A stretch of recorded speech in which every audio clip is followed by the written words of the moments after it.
30 anni ci sono ancora tantissime cose che non capisco dell'Italia rispetto all'Inghilterra. E allora, cari nottamboli, vorrei parlarne con voi, conoscere la vostra opinione. Ogni venerdì dalle 21 a mezzanotte su RPL, la tua radio, con London Calling. Vi aspetto. Stay tuned. Sui nostri canali di RPL, la tua radio.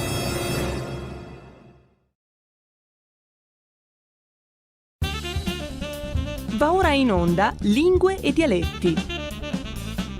Ascoltate Giovanni Polli e la sua trasmissione Lingue e Dialetti da 20 anni, antagonista allo sradicamento culturale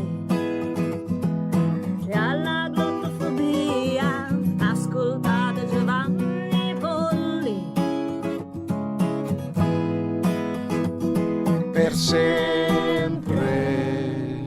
Ho preso la nota sto giro, incredibile. Guarda, Federico che mi ha istigato a cantare. Ciao Federico, al di là dell'ipotetico vetro che non c'è più. Che non c'è. Ciao Non Giovanni. c'è. Ciao. Andiamo sempre avanti così perché stanno venendo fuori delle serate anche abbastanza frizzanti, devo dire. Allora, se non si fosse ancora capito, questa è Lingue e Dialetti, trasmissione antagonista dello sradicamento culturale e della glottofobia. Ascoltate stavo ricantando la sigla, quindi qui mi fermo.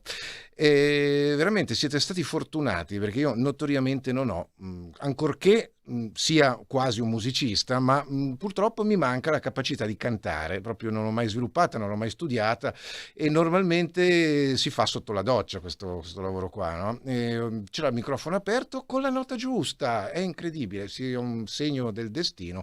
Sarà una trasmissione magnifica anche perché io mi aspetto le vostre telefonate allo 02 66 20 35 29. Allora, essendo la trasmissione Lingue e Dialetti, di che cosa parleremo? Ma naturalmente di tutto quello che riguarda la tematica delle lingue locali, lingue in pericolo, lingue regionali o minoritarie, comunemente erroneamente chiamate dialetti. La cosa bella che accade, e mi ripeto perché questa trasmissione sicuramente è per sua natura stessa ripetitiva come un telegiornale, un giornale radio, insomma sempre la stessa roba, c'è uno che legge le notizie. Ecco, io le notizie a volte le leggo, a volte le creo, sì, è capitato pure questo, a volte ho delle interviste, ma lo standard da un po' di tempo a questa parte, visto che abbiamo la rete, è quello di andare a vedere in rete che cosa succede naturalmente nel nostro campo. Quando poi capita, come questa volta, di trovare un articolo come quello che vi sto per leggere, se ci riesco naturalmente, perché qui si fa presto a dire, ma quando poi si va a prendere, eccolo qua, l'avevo anche visto, quando si trovano notizie di questo genere si ha la conferma di tutto il trend, parola anglosassone, la tendenza che da anni è in atto, in particolare in una regione dello Stato italiano che sembra veramente, da quello che si può evincere, essere diventata un po' una sorta di fucina, di laboratorio, di esperimento. Intanto scusatemi, io mi tolgo la felpa perché qui dentro fa caldo e quindi si sta meglio così. Allora, la cosa che mi fa molto piacere è vedere che la regione Emilia-Romagna, dove si parlano 2 lingue tutelate, riconosciute, quantomeno tutelate sarebbe bello, ma non lo può fare, l'UNESCO può riconoscerle come lingue in pericolo, cioè l'emiliano e il romagnolo, 2 lingue distinte, come d'altra parte c'è distinzione tra la zona emiliana e la zona romagnola di questa regione che amministrativamente è unica. Ecco, in questa regione sembra veramente che si sia messo in movimento un fermento pazzesco. Sono iniziative che vengono fatte molto spesso nelle scuole e naturalmente è un qualcosa di fantastico il fatto che il cosiddetto dialetto torni a scuola e non tra le maledizioni, i mugugni, le lamentele di quelli che dicono no, bisogna imparare l'inglese. No, bisogna farlo, imparare l'inglese sicuramente, ma come sarebbe dire oggi c'è l'ora di fisica, no, devono imparare, che ne so, latino. Sì, ho capito, bisogna fare fisica e bisogna fare latino, come bisogna fare matematica e tutte le altre materie a seconda degli istituti superiori o delle scuole medie o insomma con altri sistemi didattici nelle elementari o anche nell'infanzia, nelle scuole dell'infanzia. E quindi a un certo punto, dal momento che è ormai, io mi auguro, assodato, almeno tra voi che ascoltate lingue dialettiche, se non passa la lingua del territorio nelle scuole è inutile che io stia qui a parlarvi, perché tanto non si va da nessuna parte. Solo se va nelle scuole non si va da nessuna parte lo stesso. Andare nelle scuole insieme a altre iniziative, che sono quelle che poi la Carta Europea delle Lingue Regionali o Minoritarie racconta nei particolari, quindi iniziative che consistono nel mandare in onda nelle radio, nelle televisioni del territorio, le lingue del territorio, ma non per fare solo le commedie, anche per farci notiziari, telegiornali, giornali radio. Ecco, se non si fa anche di tutto perché le istituzioni locali, le istituzioni territoriali adottino come seconda lingua, come colingua anche la lingua del territorio, lo stesso non si va da nessuna parte. Quindi la scuola, i mass media, gli usi amministrativi, tutto deve esserci. Se manca soltanto uno di questi pilastri, signori, la costruzione della rivitalizzazione linguistica, della pianificazione linguistica non sta in piedi.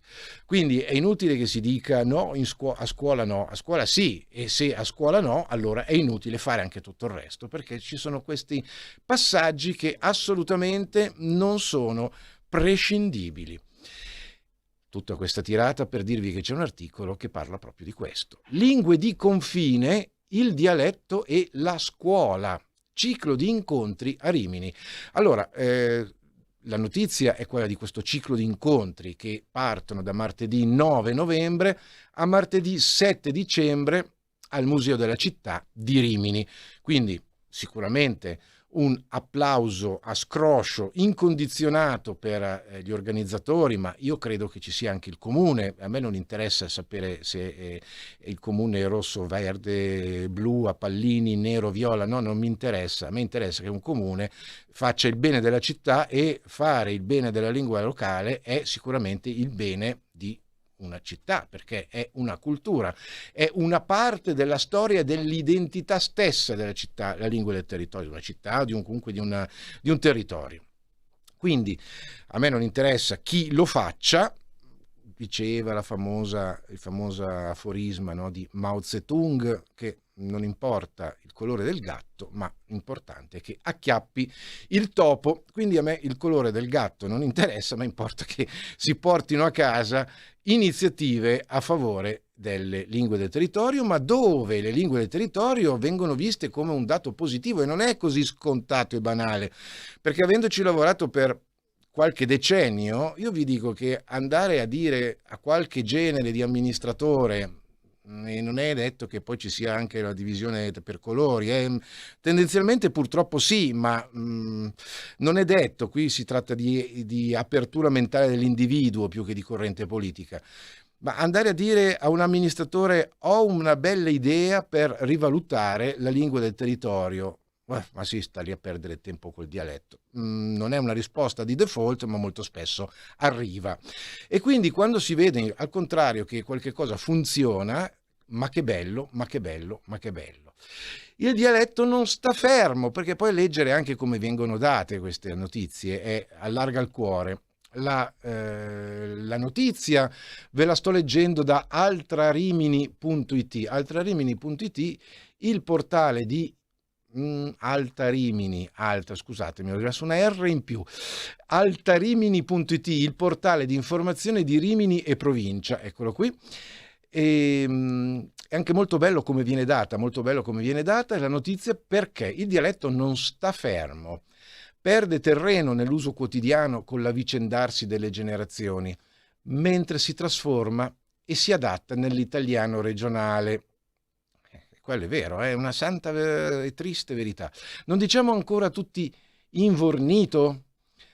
ma simultaneamente si apre a nuovi soggetti, le donne, le poete, ecco, poetesse si vede che non si usa più, vabbè, le poete, e conquista territori fin qui inesplorati, come il contemporaneo teatro d'arte. Beh, voi pensate che stiamo parlando comunque di una città come Rimini, per cui una località circoscritta, però ricordatevi sempre che quello che io vi leggo di un territorio, immaginatevelo nel vostro territorio, quindi date voi i nomi ai luoghi, teatri, situazioni che volete e immaginate che questa cosa stia avvenendo o possa avvenire anche da voi dove vi trovate in questo momento. E la scuola, anzi le scuole, in questo nuovo panorama, il dialetto che fu lingua locale, qui stanno già cantando il De Profundis, e non hanno tutti i torti, è una risorsa didattica, espressiva, umana, vitale, e se sì, come? È una bella domanda questa che presupporrebbe, dato il tono dell'articolo, una sorta di risposta corale. Ma certo che lo è una risorsa, si presuppone, e io credo anche che andando avanti, poi potendo avere anche la possibilità di andare a questo convegno, che ovviamente non ho perché ho tutti i martedì a Rimini, mi dispiace ma non posso andarci, però sarebbe anche interessante seguire come si sviluppa anche il tipo di discorso in una iniziativa di questo tipo. Il titolo è di quelli che noi conosciamo molto bene. Perché?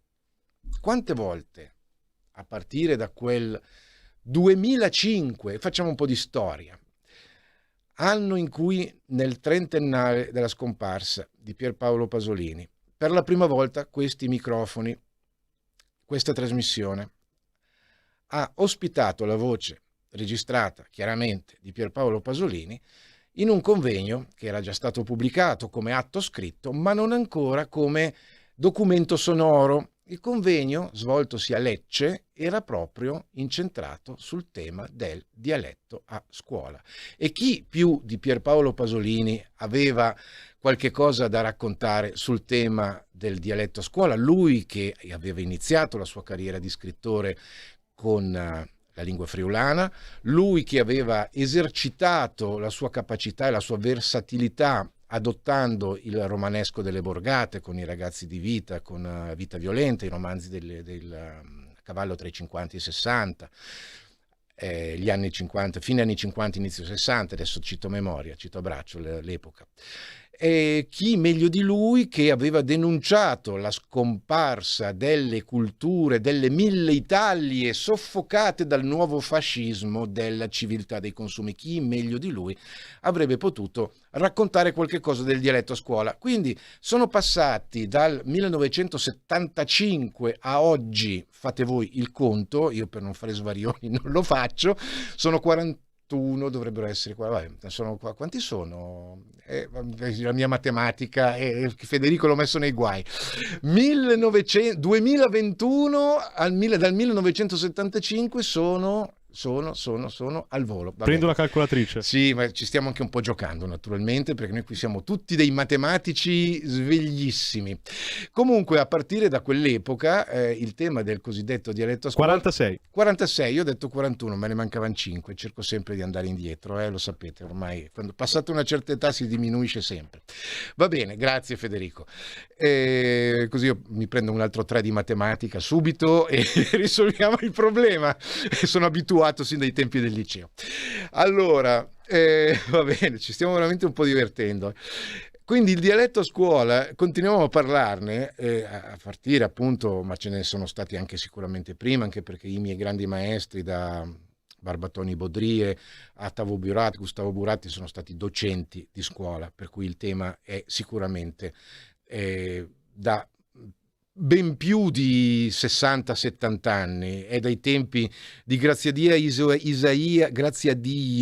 Isaia Ascoli, che viene portato quando nella disputa post-unitaria con i manzoniani volevano la calata di cemento, che poi è quella che è arrivata, sulle lingue del territorio nelle scuole, e invece Ascoli chiedeva che venisse comunque utilizzata la lingua del territorio nelle scuole, perché si doveva essere mantenuto una cinghia di trasmissione tra l'istituzione scolastica, dell'obbligo scolastico dello Stato unitario italiano con i popoli, e sarebbe dovuto essere secondo logica e secondo buon senso. Così non fu, e quindi da allora si aprì la vexata questio del cosiddetto dialetto a scuola. Quanta storia che vi ho, magari chissà quante volte ve l'ho ripetuta, però vi ho di nuovo riassunto. Il tutto per arrivare a oggi, 2021, da martedì prossimo si parlerà del dialetto a scuola, ma si parlerà con cognizione di causa. Se sto tanto su questo convegno è perché, da così come mi viene presentato, ho il polso di una cosa che oggi fa dire, di moda dirlo, tanta roba, no? Piatto ricco. Va bene. Il dialetto a scuola, ieri, oggi, domani, esplora il rapporto controverso e ambivalente che da sempre la scuola ha instaurato con il dialetto, qui addirittura il dialetto con la D maiuscola, in un excursus che si spinge fino ai giorni nostri, approfondendo in particolare alcuni momenti emblematici.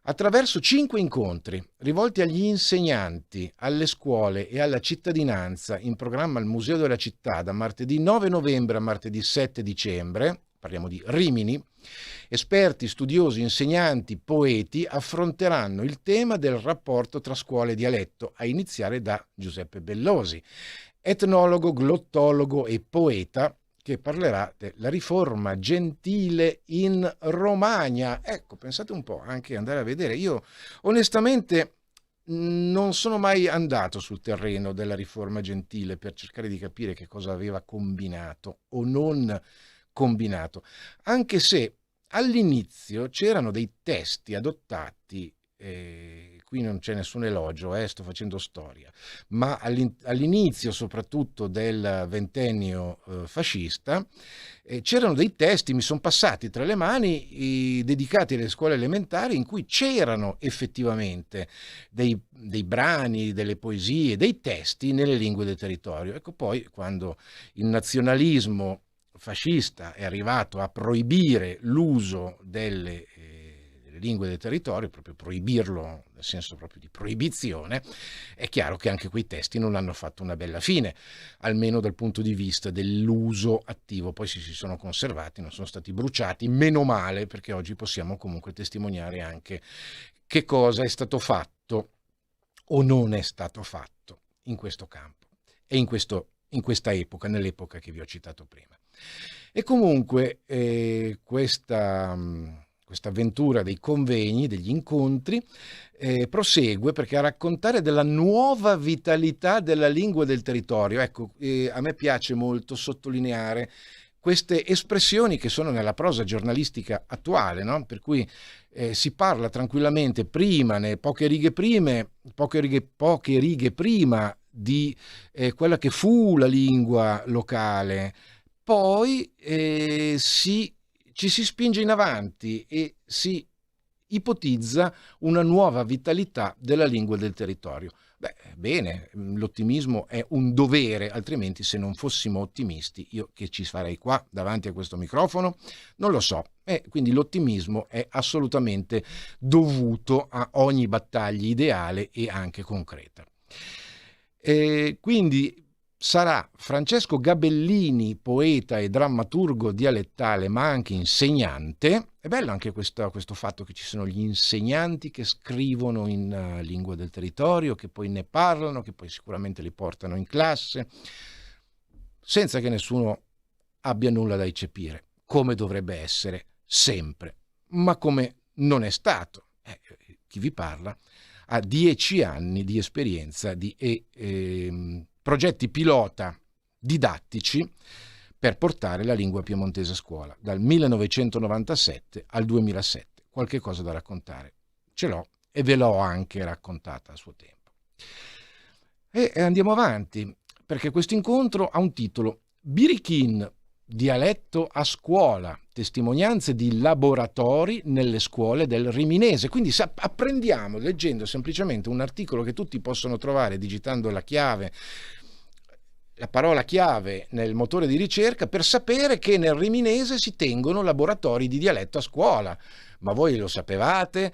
Ecco, io sì, perché dopo che ve lo sto raccontando, ma normalmente non si sa che c'è questo fervore ed è veramente curioso che stia avvenendo nella regione Emilia-Romagna, ma poi vedrete che poi quando faremo anche scrolleremo gli altri titoli, come d'altra parte ultimamente capita, quanti vengono dall'Emilia-Romagna, quante notizie, quante informazioni, quanto è il resto del Carlino, giornale di Bologna, che segue e che dà conto di tutto questo. Ma la difficoltà per fare uscire 2 righe sulla stampa quando si facevano i corsi di lingua piemontese era una roba assolutamente, manco avessimo chiesto di pubblicare, che ne so, mi fermo perché mi vengono fuori dei paragoni poco spendibili a quest'ora della giornata, siamo in fascia protetta. E quindi andiamo avanti, perché quindi con tutto questo fervore ci sono le testimonianze dei laboratori nelle scuole del Riminese. Se ne parlerà martedì 16 novembre alle ore 17. Il curatore della rassegna, Fabio Bruschi, mi piace fargli questi nomi perché sono nomi assolutamente benemeriti che vanno fatti, vanno citate queste persone. Il curatore della rassegna Fabio Bruschi introduce alcune testimonianze delle attività sul dialetto realizzate con i ragazzi delle scuole, in affiancamento ad altre esperienze come quelle dell'Istituto Friedrich Schür, che in effetti è sempre stato la punta di diamante, la ferra insomma la punta della battaglia, insomma la punta di diamante di tutto quanto, è il discorso della rivalutazione del bolognese e comunque dell'emiliano. Quindi a questo punto vedete che i vari territori di questa regione evidentemente convergono sul fatto che ci si muove a scuola su questo tema. E benissimo, nel terzo appuntamento Francesco Gabellini, insegnante, presenta il suo progetto Adoro l'odore delle parole. Bella sinestesia questa, quando si uniscono concetti relativi a sensi diversi, l'odore delle parole. Percorsi per una educazione poetica, e sarà martedì, percorsi per una educazione poetica, martedì 23 novembre ore 17, che rappresenta una possibile proposta pedagogica rivolta al futuro delle nuove generazioni. Finalmente ci si occupa non solo di filologia, che va bene, va benissimo, è alla base di tutto la filologia e la conoscenza di ciò che è stato e di ciò che è. È chiaro che se noi non conosciamo ciò che è stato e ciò che è, non possiamo nemmeno insegnarlo. Ma non ci si può fermare lì. E quindi qui si parla proprio di che cosa? Ma di quello che per 10 anni abbiamo cercato di fare in Piemonte, e ci siamo anche riusciti a farlo.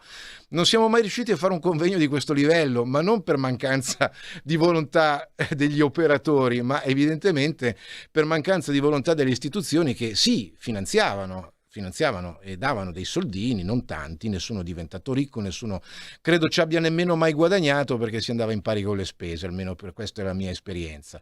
Ecco, però quantomeno perché ci mettevano il nome, la faccia, e c'era tra l'altro un'ottima persona all'ufficio linguistico della regione Piemonte, la dottoressa Morello, io ricordo sempre con enorme gioia, perché era una persona competente, e si facevano queste cose. Poi quando si trattava però di fare una rendicontazione pubblica erano sempre le associazioni che dovevano arrangiarsi.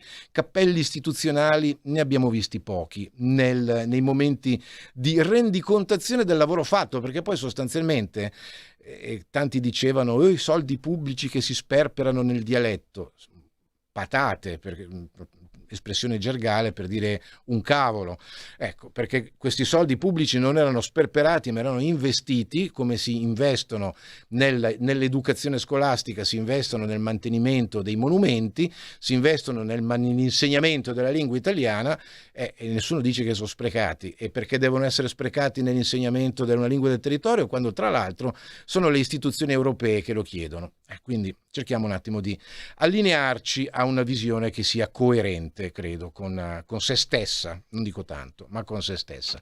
Ecco, quindi qui ci sono i momenti in cui si fanno le proposte pedagogiche rivolte al futuro delle nuove generazioni. E io arrivo velocemente alla fine perché poi siamo anche a metà, ho dato molto spazio, come era giusto che fosse, a questa iniziativa. E bello questo appuntamento di martedì 30 novembre ore 17 sul tema "Il dialetto appartiene al futuro". Dialogheranno Francesca Iraudo, Francesco Gabellini, Davide Pioggi e Annalisa Teodorani, partendo dalle proprie esperienze didattiche e divulgative.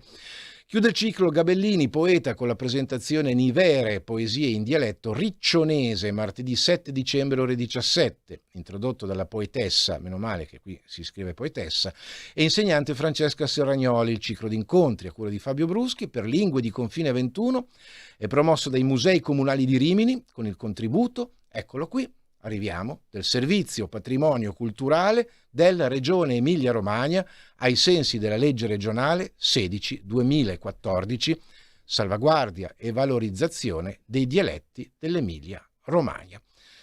Abbiamo finito in gloria, ma mica finisce qua, perché poi qualche considerazione, mi conoscete, non posso non farla, però vi lascio riposare le orecchie per qualche istante perché do la linea alla regia per la canonica interruzione di mezza trasmissione.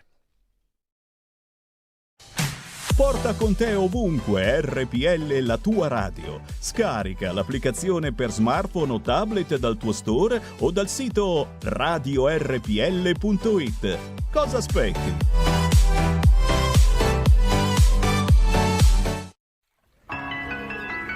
La notte di RPL diventa magica. Lasciati emozionare. Un mondo di musica per risvegliare le tue emozioni. Per viaggiare alla ricerca della passione, dell'energia e della magia della musica. RPL. La tua radio.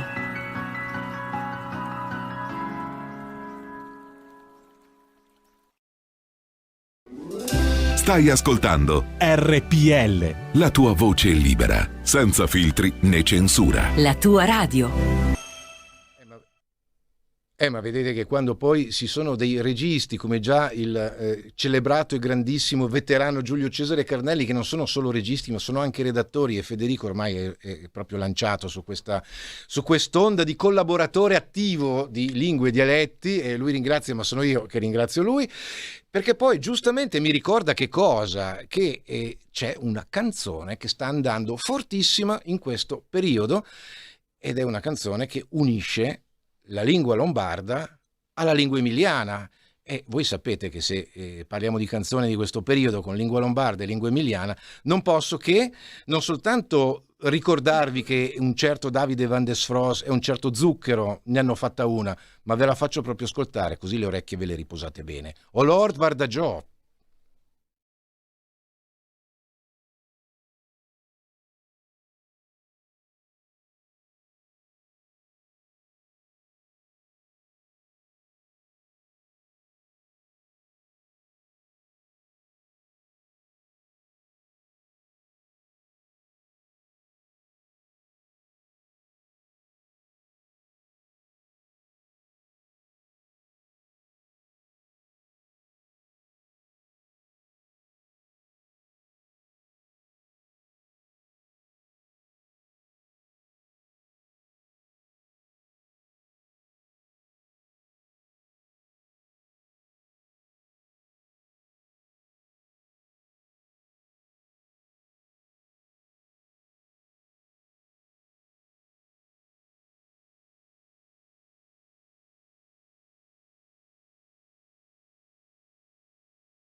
Scusatemi, ma io non ce la faccio a non emozionarmi, non ce la faccio proprio, perché quando sento due voci così, che poi sono anche abbastanza simili nell'afflato blues, no? Stavo parlando prima, c'è un Davide Van der Frost che più avanza con l'età e più ha questa profondità blues che gli viene fuori, e probabilmente io ricordo anche perché voi sapete che l'ho intervistato diverse volte, ma il suo grande amore per Tom Waits, che è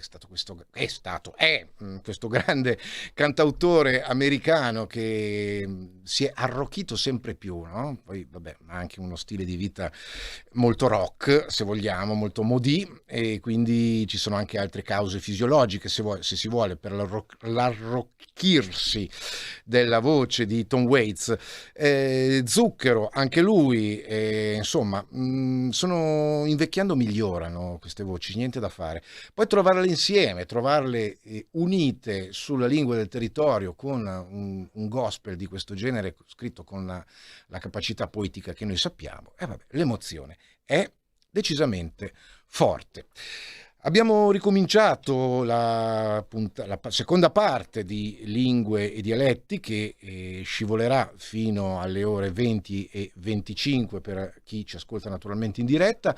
Io però rimarrei ancora un attimo in quel della regione Emilia-Romagna, sia perché non ne abbiamo parlato spesso e così a lungo, sia perché le iniziative sono tante, ma sia anche perché qualche piccola osservazione su tutto quello che io ho letto, alla luce di quello che andrebbe fatto, perché poi sono pignolo e vado sempre a prendere, anche di fronte a una costruzione magnifica e splendida, però c'è sempre il pelo nell'uovo, e purtroppo è una mia caratteristica. Il pelo nell'uovo lo vado sempre a prendere, che non significa che l'uovo non sia buono, per l'amore del cielo, però si può farlo anche meglio. Questo è sempre una legge sacrosanta. Anche le cose più belle, anche il Duomo di Milano può essere fatto meglio, non perché io lo sia capace di farlo meglio, ma perché comunque vale per tutto il creato.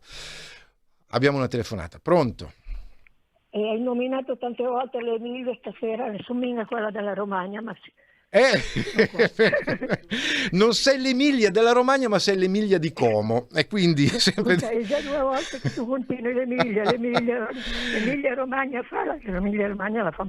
A me, senti, c'ho la voce un po' così perché sono stata vaccinata. Allora, prima cosa, mi fa piacere perché stai diventando anche tu come Davide Van der Frost e come Tom Waits, e quindi migliora la tua voce andando avanti. Guarda, ho appena parlato delle voci che migliorano. Migliora perché ce l'ho un po' giù. Vai avanti, che è la voce bellissima, no, Emilia. No, la voce è bellissima. Cantavi anche se sei mica brava, ma non sempre cantare. Sei una musicista? Sono d'opera con me fratello. Hai voglia. Così. Senti, volevo dire che parlando della scuola del dialetto, sì, ho già detto tante volte che la famiglia Comasca come no? ha fatto tanto per la scuola. Adesso che sto leggendo proprio i 50 anni della famiglia Comasca, quando arriverò al capitolo che parleranno della scuola, assolutamente. Ti leggerò dei pezzetti. Comunque vi ho detto, per invogliare l'altra volta a telefonare, visto che l'ho fatto appunto perché vedo che non telefona nessuno, i famosi nomi in dialetto. Eccoci qua. Mestieri. Vai. No, scusa, sto mettendo gli occhiali perché penso servisse una poco, insomma. Una volta ci veniva... Io ne dico 3 così tanto per... E intanto se qualcuno lo sente, che si sforzi di telefonare, così dopo vai avanti tu. Una volta, aspetta Emilia, perché una volta ci veniva sempre molto bene questo giochino, no? Non soltanto tu, ma chiunque voleva fare questi piccoli indovinelli. E io lo facevo sempre a Radio Nova. Ma l'hai fatto anche da me, l'hai fatto anche qui a Lingue e Dialetti. L'ho già fatto anche da te. Sì, dai. Allora, io ne dico 3 o 4, poi volevo dirti un'altra roba, invece...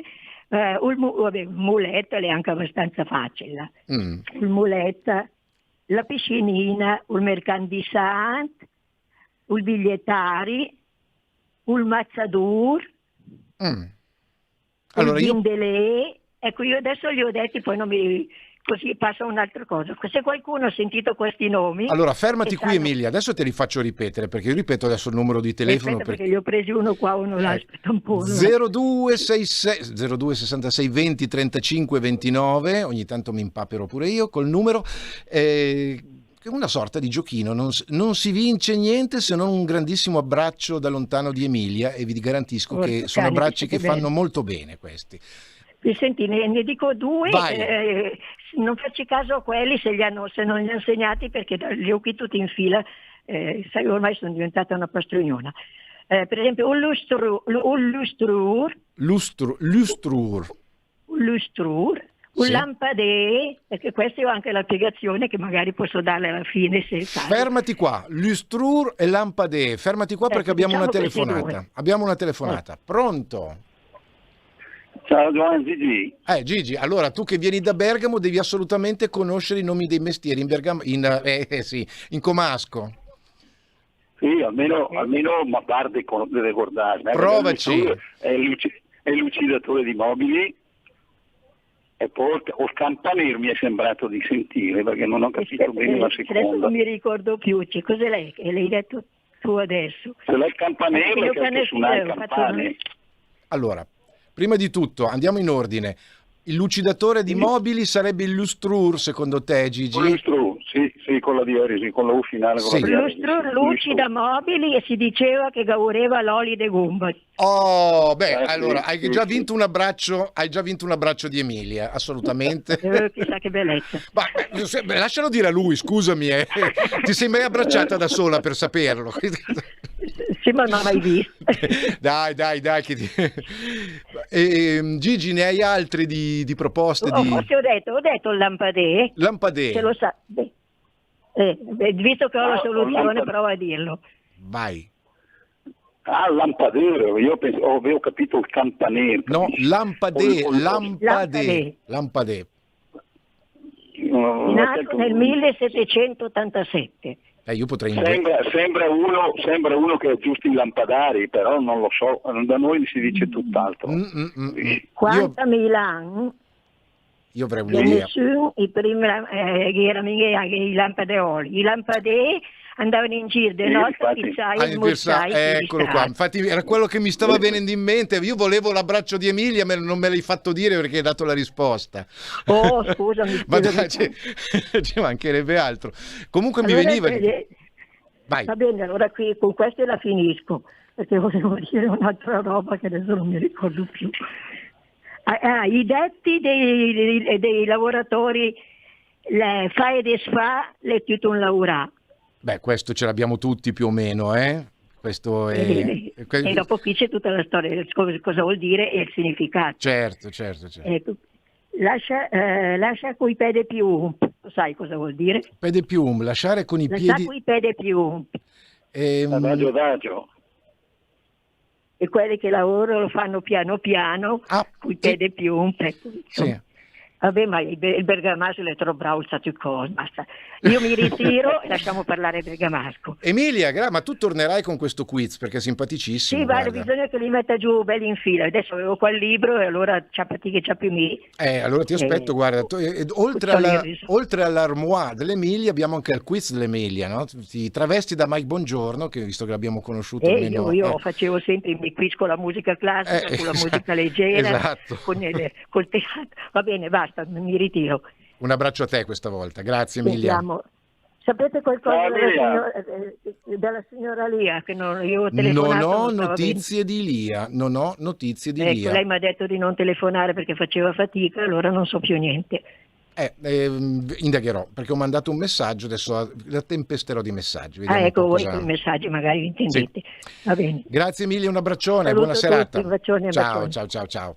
E invece siamo qui in quel de Berghem. Che cosa accade in quel di Berghem? Giovanni, domani in quel de Berghem bisogna ricordare che c'è il premio alla memoria del papà del Giancarlo Gias. Sì, il memorial, hai fatto benissimo a dirlo. A Paladina, dove tra virgolette mi sono piazzato secondo in uno dei cinque premi che c'erano, sport, medicina, acqua, eccetera, tutto quanto, poesia. Allora mi ha telefonato Giancarlo che mi sono piazzato al secondo posto con un cortometraggio sullo sport dove ho significato tutto quanto ho fatto io da ragazzo fino a quando ho smesso di giocare e di fare il dirigente. Scusa un attimo, ma un cortometraggio nel senso che hai realizzato un film? Sì, un piccolo filmetto. Ma sei anche un regista, scusami, ma quante cose sei? Faccio anche di quelle cose lì. Mi torna facile con un amico e abbiamo fatto un bel montaggio di fotografie dell'epoca a partire da quando avevo, tu immagina, 12-13 anni, ti parlo degli anni 50. Urca che bello. Il secolo scorso, per che cui bello. È anche bello un revival così. Ma io ti ho telefonato, al di là di questo, che è doveroso ringraziare ancora Giancarlo per questo. Si fa a Paladina domani alle 15:30, Paladina in quel di provincia di Bergamo, andando su in Val Brembana, per cui appena dopo Villa d'Almè, così c'è Paladina. Mi dici, scusami, l'ora perché l'ora mi è sfuggita. 15:30. 15:30. Presso la biblioteca di Paladina. Memorial dedicato al papà del nostro, che mi piacerebbe. È nostro, perché qui non lo vediamo mai, non lo sentiamo mai, è un'entità che vive di vita propria, ma non compare. Sono quelli che lavorano nell'ombra, quelli lì a Verne di ragazzi. No, ma lo so, ci mancherebbe altro. È che fosse un po' più presente aiuterebbe non tanto se stesso, ma quello che fa a essere divulgato. Certo. Questo è un discorso che faccio con lui da 20 anni, per cui figuriamoci. Giovanni, invece metto telefonare. Sì. Ho qui sotto mano una pagina della Verità del 18 ottobre del 2021. Sì. A firma Silvana De Mari. Uh-huh. E titola così: cambiando il linguaggio si distrugge la civiltà. Ti leggo soltanto 2 pezzettini per introdurre la modificazione del linguaggio attraverso l'introduzione di parole nuove e la criminalizzazione di parole lecite usate dai padri e vietate ai figli sono i primi 2 tasselli del etnocidio. Sì. E poi va ancora, dice: chi non è fiero del proprio passato non è certo di avere diritto al futuro.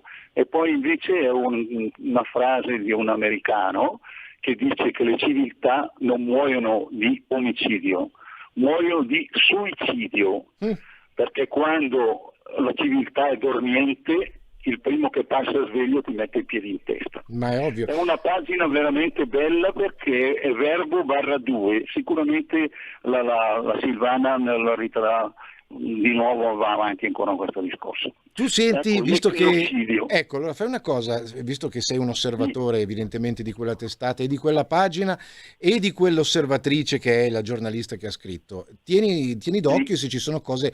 Ti ringrazio di averle segnalate perché siamo tutti collaboratori. Pagina 17. Perfetto. 18 ottobre 2021, La Verità, la testata. Sì. Ok, ci siamo. Sì.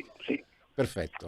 Ecco, parlare di etnocidio lì entra nei particolari di un popolo scompare non tanto perché viene uccisa la gente, perché poi restano i cadaveri da nascondere, eccetera. Invece no, scompare perché tolgono la cultura. Tutto quanto la cultura. Ecco, la cultura c'è stata. No, dicevo che io ho usato spesso e uso spesso il termine di glotticidio, che è l'uccisione delle lingue, e quindi è chiaro che è il primo passo verso l'etnocidio, perché la lingua è ciò che connota, e questo lo sapeva molto bene Ignazio Buttita.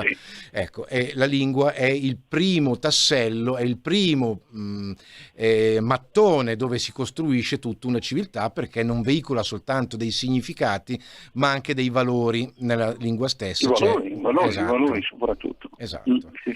Siamo perfettamente purtroppo Giovanni, d'accordo. Mi sembra di averti rubato troppo tempo stasera. Avevo preparato un qualche cosa per leggerti anche come poesia finale, non so se c'è tempo. C'è tempo, Giovanni? C'è tempo, ma ti diamo tutto il tempo che vuoi. Ci hai portato un bel contributo come sempre. Hai ricordato il Memorial Giavazzi, perché ecco, ricordiamolo, e ricordiamo l'appuntamento a Paladina a ore 15:30, allora la ricordo, provincia di Bergamo. Presso la biblioteca. Non mancate, andate su a vedere che cosa succede, conoscerete, a parte vedrete finalmente Giancarlo Giaas, lo vedrete che esiste, ma poi vedrete anche il nostro Gigi Bergamasco, Gigi Medolago, che è qui, che sta parlando insieme a me. Lui esiste perché sta parlando, ve ne rendete conto già subito. Quindi andate in quel della Bergamasca domani alle ore 15:30. Hai il tempo per la tua spissigata, vai Gigi, vai. Dice, i spariti, il senno scomparso. O il capes al pari sparito. la gente la capisce più di molto. Forse è colpa del virus che l'ha smagato il cervello. Non si più parla. E usa, e cerca dove la sua Gesù in ogni maniera, e la Gesù l'è forestiera. Arriverà mai a tornare come prima? Se col capisco normale, perché se le adoma mal, le adoma mal. Ciao Giovanni, grazie a te, saluti tutti i radioascoltatori che telefonano, parecchi di quelli che eravamo in contatto sapendo dove sono, se sono vivo, se sono morto. Benissimo, allora io ti ringrazio, innanzitutto un abbraccio anche a te, io, naturalmente complimenti per il tuo premio e per la tua attività di cineasta che mi sfuggiva, ma evidentemente sei veramente un uomo dalle 1000 risorse e quindi complimenti ancora a te e quindi domani goditi il tuo premio perché sarà sicuramente meritato. Perché domani a chi ho presente farò un omaggio di un CD che ho spedito anche a te con su 46 delle mie poesie. Sì, giorno l'altro le faccio ascoltare tutte di fila, guarda, veramente. Per cui no, è un invito anche a ricevere il CD, grazie. No? Ma assolutamente sì, grazie. Giovanni. Un abbraccione. Grazie. Ciao. Allora, vorrei tanto sentire altre voci. 02 66 20 35 29. Io lo vorrei profondamente, ma cos'era successo quelle 3 o 4 o 5 puntate fa? Che mi sembrava che fosse il momento clou di una trasmissione quando con altri sistemi di diffusione si raggiungeva un pubblico anche magari che non andava a cercarla questa trasmissione. E tante telefonate. Devo trovare un argomento, che ne so, delle belle ballerine brasiliane. No, ovviamente sto scherzando perché poi tanto non si vedrebbero, almeno per chi segue soltanto la parte della radio, non vedere le ballerine brasiliane parlare non serve assolutamente niente, parlarne, bisognerebbe eventualmente guardarle. Poi ho detto qualcosa di sessista di cui mi pento e mi dolgo perché naturalmente ho sempre pensato all'uomo che guarda la donna e mai la donna che guarda l'uomo, o all'uomo che guarda l'uomo, la donna che guarda la donna. Adesso ho citato tutte le categorie, non sono più né sessista, animali che guardano uomini, ecco, anche animalista, tutti siamo politically correct fino alla fine. Quindi torniamo a quel della Romagna dopo aver gettato questo amo, cercando di vedere se qualcuno di voi vuole chiamare, anche per dire semplicemente che sta ascoltando lingue e dialetti e che non capisce un cavolo di quello che sto dicendo. Ovviamente sono una critica, sarebbe una critica costruttiva perché mi invoglierebbe a migliorarmi, ovviamente. E allora, sempre perché stavo dicendo, poi mancano 2 minuti per cui non vi triturerò con Montalbano e Cabasisi per molto a lungo ancora, però questa notizia qui ci sta anche perché è esattamente nel quadro dell'attenzione sulla regione Emilia-Romagna, perché abbiamo anche Dante, ma Dante è stato veramente tradotto in tantissime volgari, come il volgare in cui fu scritto, i volgari, le lingue sorelle che non hanno avuto la nobilitazione politica di lingua, come invece il volgare di Dante.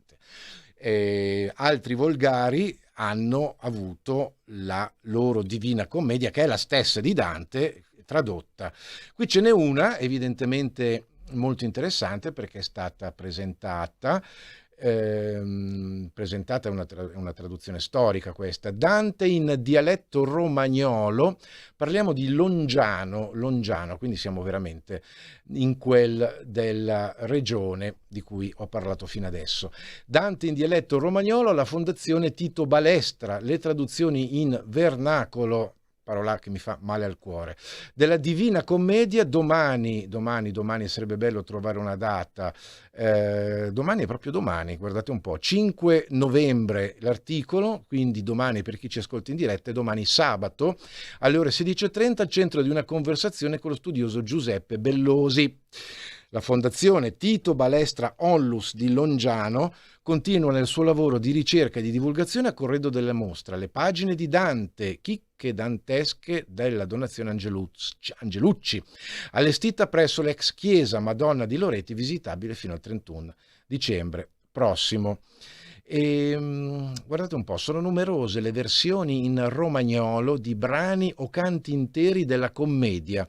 Il primo traduttore fu il forlivese Giuseppe Acquisti, che nel 1844 condensò in 31 versi l'incontro di Dante con Paolo e Francesca. Tra l'altro è la parte più bella, se volete, della Divina Commedia, almeno per quel che riguarda i miei gusti. Esistono anche 3 traduzioni complete del poema dantesco, una di Luigi Soldati, 3 traduzioni complete dei 3 canti della Divina Commedia in romagnolo. E poi mi venite a dire che sono lingue nelle quali si parla di peperoni. No, evidentemente, si può anche tradurre Dante, scusatemi, 3 volte. Per di più. Luigi Soldati nel dialetto di Voltana di Lugo, una di Filippo Monti in faentino e la terza di Gianfranco Bendi nella parlata di Meldola, o Meldola, scusatemi, io l'accento non lo so mettere. Ma la versione più famosa, di cui Giuseppe Bellosi reciterà alcuni brani, si deve al sant'albertese Francesco Talanti, che negli anni 30 del secolo scorso ricreò, per cui in pieno oscurantismo, perché il regime che c'era ve l'ho ricordato prima. Negli anni 30 del secolo scorso Francesco Talanti ricreò in dialetto alcuni canti dell'inferno. Ragazzi, che cosa vi devo dire? Andate ad ascoltare alla Fondazione Tito Balestra di Longiano il Dante in lingua romagnola. Io la parola dialetto, perdonatemi, cerco di sostituirla con una più appropriata. La lingua romagnola riconosciuta dall'UNESCO, e cerchiamo di fare in modo di riconoscerla anche noi e soprattutto che la riconoscano come tale i romagnoli, perché è cosa loro. Ho finito. Sarete contenti, Federico è lì che ha fatto il suo lavoro di redattore, di collaboratore, oltre che di regista. Grazie ancora naturalmente, ma il grazie va a voi amiche e amici che avete ascoltato questo nuovo appuntamento con Lingue e Dialetti, e noi ci risentiremo venerdì prossimo oppure nelle repliche sparse qua e là nel palinsesto di RPL. Arvezza Leger da John Polli. Avete ascoltato Lingue